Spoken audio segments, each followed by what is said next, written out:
John. Nalepas hani anajama naman fitasoba na pake.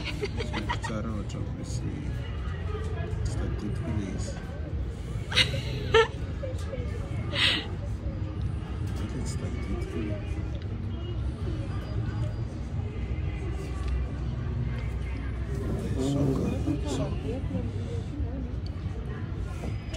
Kela kayak modern. T'es sûr qu'il faut faire ça?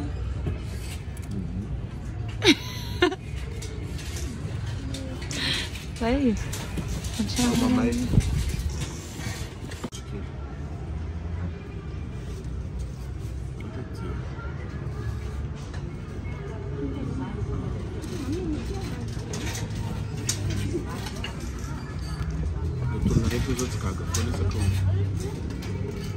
Come sulla favore che devono avere paquete.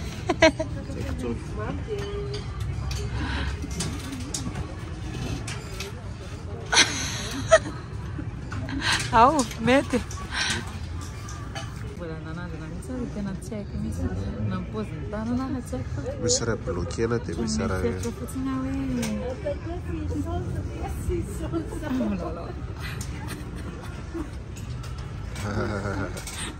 Qu'est-ce que tu Oh, je sais pas. Ah oui, c'est isso.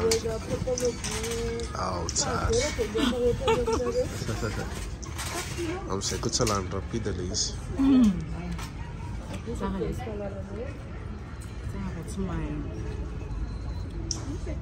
Tsara mihitsy ilay izy.